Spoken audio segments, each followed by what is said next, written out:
nearly 5 years since the launch of the iPhone 13 Pro Max, which will actually be officially in a month from now, but I'm not going to have time to cover that because you probably know why 18 Pro Max is around the corner, and my thoughts aren't really going to change on this phone in about a month. So let's just go ahead and call it what it is. We're about 5 years in on the iPhone 13 Pro Max, and we're going to go ahead and talk first about the body and the build and how it's held up over these 5 years by comparison to the latest iPhone 17 Pro Max, which is going to be replaced in a month as well, but it's probably going to retain the same design, same build, probably just different colors. Apple don't usually change the build in just 1 year, maybe a reduced dynamic island, but I don't see a massive redesign coming that fast. Now, we'll talk about the stainless steel and how I don't really miss the shiny fingerprints, but I do kind of miss the heft of this 13 Pro Max. This phone just feels like $1,000,000 in the hand. And honestly, when you pick it up today, it actually feels more luxurious than the iPhone 17 Pro Max. So body and build wise, it's held up just fine. It definitely doesn't look more modern, but it kind of gives you that kind of feel like when you sit in an old Lexus or you sit in an old luxury vehicle and you're just like, man, this is hefty. They used to make them like this. Yeah, they did. And that's kind of how it feels on the iPhone 13 Pro Max at this time. Sometimes you take things for granted in the actual year that you're using this phone, and you just think, oh, this is just premium iPhone's going to be like this forever, not knowing down the line they were going to go to a softer aluminum build. And while I do like the clean aesthetic of this, the modern look, I gotta say, I pick it up every time and it doesn't feel nowhere near as luxe as these older iPhones did feel. And you can even look at the top, they have this big 5G antenna. And again, connectivity, everything's faster, but it's just a little bit cleaner, I think, over here on the iPhone 13 Pro Max with their silent switch, no camera control buttons. Again, you do have an antenna right here.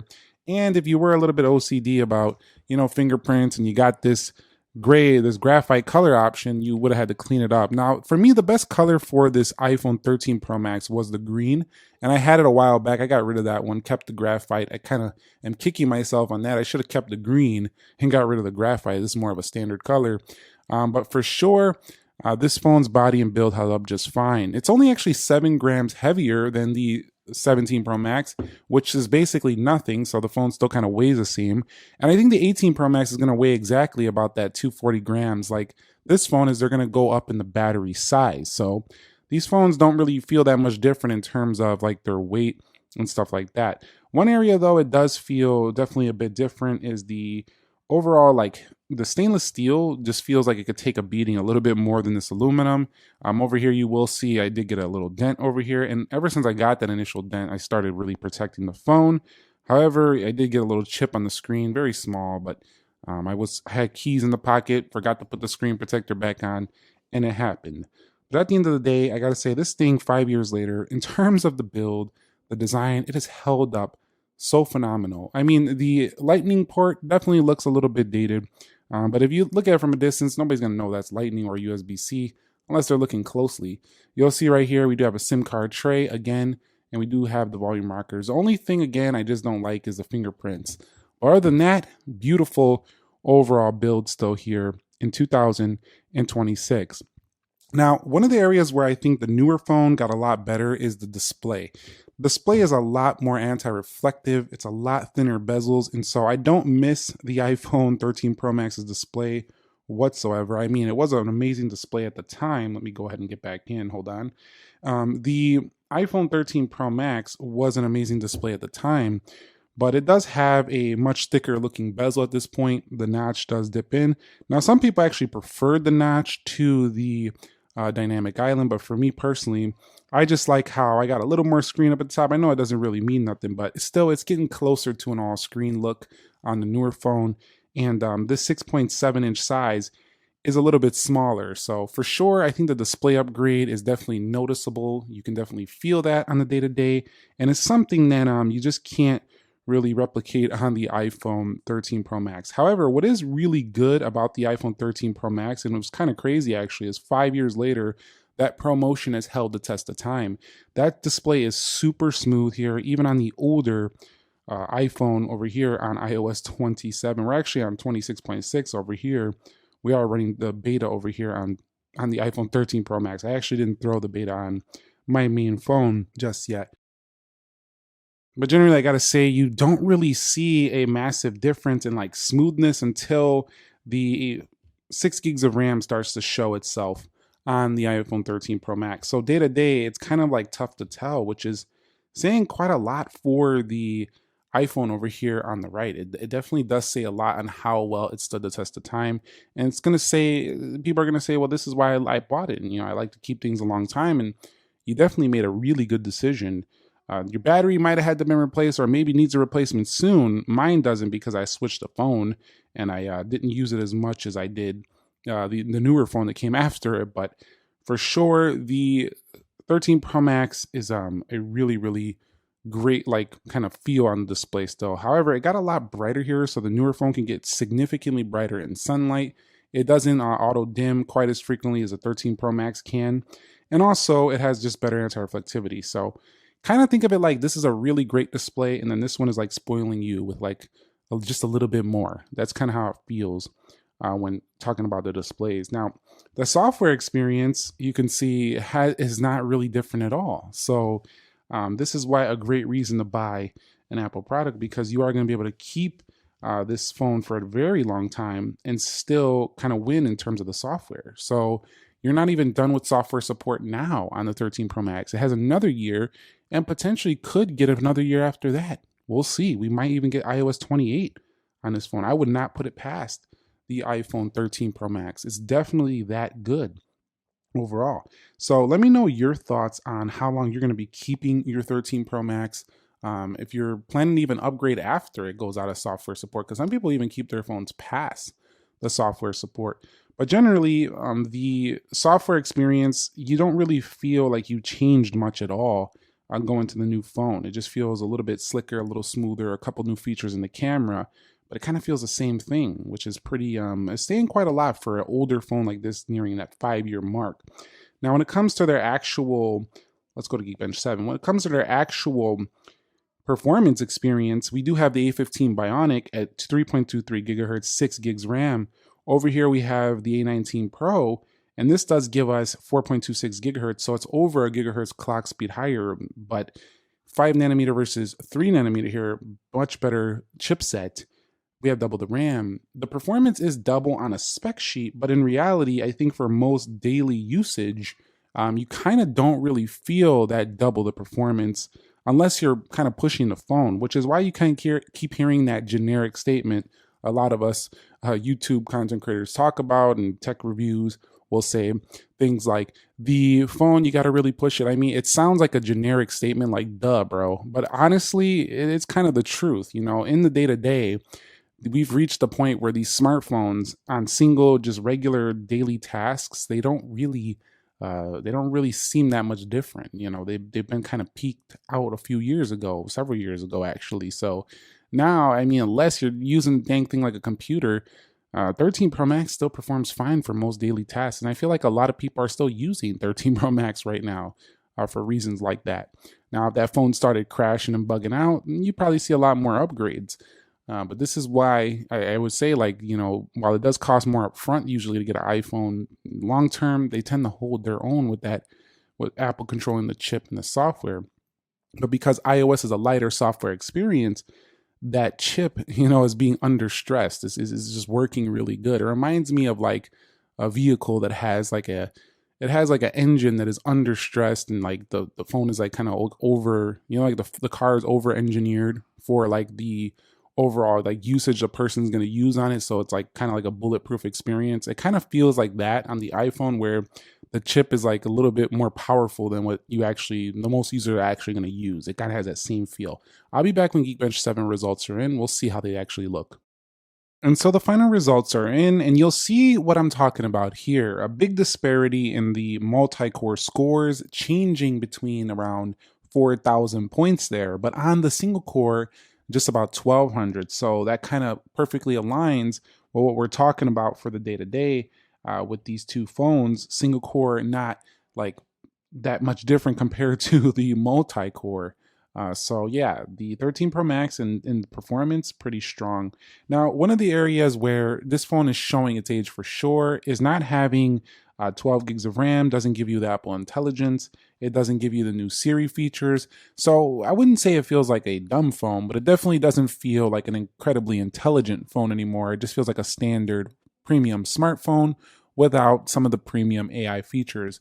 And that does make it feel a bit behind because even some budget phones these days do have AI features. Even the new iPhone 17e, that phone also has, better AI features than this. So that's the area where it really shows its age quite a bit if it matters to you so much. Now, one of the things 5 years later that still kind of impresses me on this phone is how good the cameras are. They are 12 megapixels, but you kind of don't really notice it too much that it doesn't have like 48s.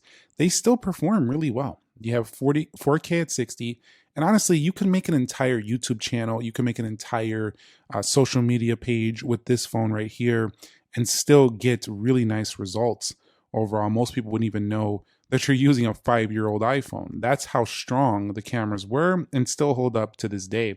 As a matter of fact, one of the things I really loved about the iPhone 13 Pro Max is just how the results always were in focus. I don't care which camera you were in. You didn't have to like press the screen really. It was just always in focus. Just such a great overall experience. You'll see right here, you do have some features like night mode, different styles, and you'll find some of these features on the new iPhone. So they were carried over here into the older phone. You're not going to get the Siri options here. And of course, if we go to the front facing camera, it is a 12 megapixel. We're not going to get that ultra wide experience, 18 megapixel on the newer one. But generally, I gotta say, held up very good overall. Now, on the iPhone 17 Pro Max, you can definitely tell a sharpness difference. It is 48 megapixels. It is a bit better and much more zoom. The zoom is substantially longer. That's like the big thing if you wanted to do the upgrade. Also 24 megapixels, so it doubles the resolution there. And don't get me wrong, I'm not saying that this phone doesn't look substantially better. You can definitely tell. But I think the average consumer probably doesn't really care that much. Let's go over here to the front and you'll see one area they are going to notice and care is that front facing camera because you could fit so much more people into a group shot, into a selfie shot here with this phone. And also you do have raw modes and a little bit more pro stuff going on. You have the camera control, which made its debut on the 16 Pro Max. So that's pretty useful as well if you're doing things with the camera control. Action button can be set up to be a camera button as well if you want. So multiple different ways to take pictures with the iPhone 17 Pro Max. And mostly you're just going to notice sharper images. You're going to notice much more zoom and better front facing camera with higher quality video. But what you'll notice about 13 Pro Max is it still can do those things. I wouldn't say at a pro level anymore, but definitely can do them at a very, very high quality level, which most people would never complain at the results they're seeing here in 2026 coming from a phone like this. It still looks good. So it's held its own. That's the best way I can put it. Now, one of the areas where this phone never disappointed the iPhone 13 Pro Max was battery life. However, today and age, with the newer updates and stuff, it definitely doesn't perform quite like it used to, but it can still make it a day if you put on the low power mode, provided your battery's not trashed. It's still an all-day phone. It's just not like a 2-day phone like the 17 Pro Max, so you can definitely feel that difference. But it doesn't warm up super crazy either, so this was pretty efficient with its thermals. But this thermal efficiency is out of this world compared to this one, so you can definitely feel all those modernized improvements on a new one. But one thing that really doesn't change is Face ID. But weirdly enough, you would think that this is just something that's always the same, but it's not, and that's called quality. That's actual reception string. This is substantially improved over the years on up to this 17 Pro Max. So believe it or not, you have a much more reliable experience with having signal strength and faster and better connectivity to mobile networks on the newer phone. So if you're using this, you might be that person like, my internet's not going that fast when somebody's asking you to search something up. Whereas a 17 Pro Max user is going to be like this. They're just going to be blazing through things. So that's an area where it doesn't get talked about a lot, but it is noticeable. I actually feel that difference. And also them Wi-Fi and Bluetooth connections are like that on here. They're not slow on here, but they're definitely a little bit behind this phone right here.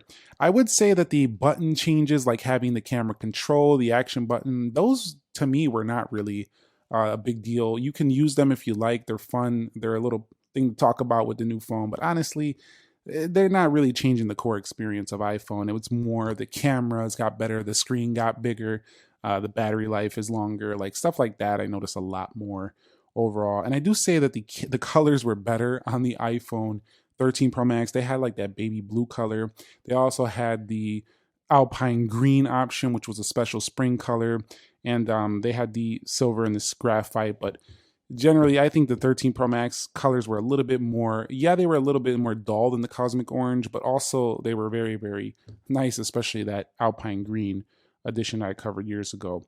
But yeah, prices to value ratio. Shockingly, a 13 Pro Max would still cost you around 3 to 450 right now, 300 to 450 bucks. So after 5 years, that's crazy resale value. Most of these products they just depreciate like a rock, and this one has done so as well. It has depreciated a lot, but still getting 3 to 400 bucks for a phone like this after all those years show is a testament to why it's probably a good decision to buy an iPhone if you want to get your money back later on. If you don't care about that and you want more features, you don't really care about resale, then it's not a big deal. But as the final conclusion here on the 13 Pro Max stacking up to the 17 Pro Max, is it time to upgrade? And I would say at this point, if you made it this far, obviously don't. I would say don't get the 17 Pro Max. Wait for that 18 Pro Max is only about a month and a half away from being at your doorstep if you really want a new phone. But you can also consider seeing how close it is to the 17 Pro Max and then upgrading to a 17 Pro Max at a discounted price next month as well. I would say 13 Pro Max is good for another year if you even want to wait till the next edition of the iPhone coming in 2027. I still actually think you can make it another year on a 13 Pro Max. But at this point, if you do want the modernized upgrades, they are felt in pretty much every area. But 13 Pro Max, I would say after 5 years, it really has been very an impressive phone. They really nailed it with this one. And actually, it feels more durable than the iPhone 17 Pro Max. So let me know your thoughts on my 5 year later discussion. Again, we're about a month out of 5 years, but still, I'm not going to cover this next month. We're going to be covering this 18 Pro Max. I wanted to get out early. Thumbs up if you enjoyed it. Subscribe if you haven't already. And I will catch you all in the very next episode. Nick here. Be sure to be well and peace.